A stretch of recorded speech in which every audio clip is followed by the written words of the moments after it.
ఏం చేస్తున్నావు దాత్రి? మీ అమ్మ గుర్తుగా ఉన్న 7 వారాల నగల్ని ఎందుకు బయటికి తీసావే?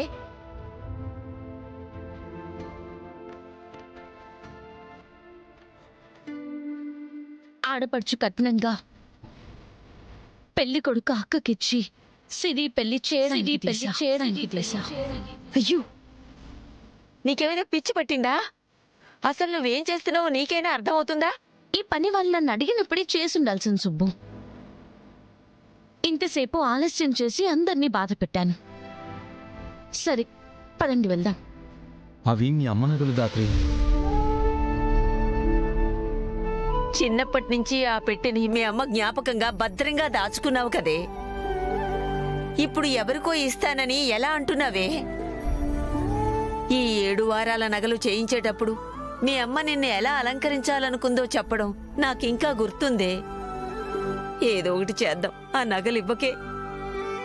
మీ అమ్మ మీద పడిన నిందని అబద్ధమని రుజువైన రోజు మీ అమ్మ కోరుకున్నట్టుగా తయారయ్యి సమాధి దగ్గరికి వెళ్ళాలనుకున్నావు కదా దాత్రి. అది మర్చిపోయావా? ఏది మర్చిపోలేదు కేదార్. అన్నీ గుర్తున్నాయి. కానీ నేను కన్న కల కన్నా, మా అమ్మ కోరిక కన్నా నా చెల్లి పెళ్లి ఏ ఆటంకం లేకుండా జరగడం ఇంపార్టెంట్. నాన్నకి మాటిచ్చాను, చెల్లి పెళ్లి ఏ ఆటంకం లేకుండా చేస్తానని. ఆ మాట తప్పలేను, అలా అని బాధ్యత నుంచి తప్పుకోలేను. సరే చేద్దువులే. ఈ సంబంధం కాకపోతే ఇంకొక సంబంధం చూసుకోవచ్చు. పరిస్థితులు అర్థం చేసుకోకుండా ఇలా నిలబెట్టి నిలదీసే మనుషులు మనకొద్దు. సుబ్బు, వాళ్ళేం చెడ్డ మనుషులు కాదు. జస్ట్ అవమానం జరిగిందనుకుంటున్నారు. అయినా పవన్ సిరి ఒకరినొకరు ఇష్టపడుతున్నారు సుబ్బు.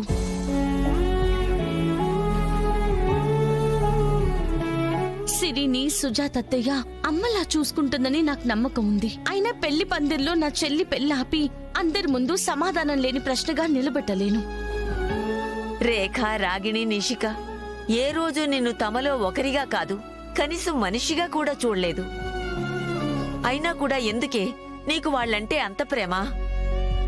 ఎందుకే వాళ్ళ కోసం ఏం చేయడానికైనా సిద్ధపడతావు? జగదాత్రి, ఈ ఇంట్లో మనుషులను ఎప్పుడూ దూరం చేసుకోకు.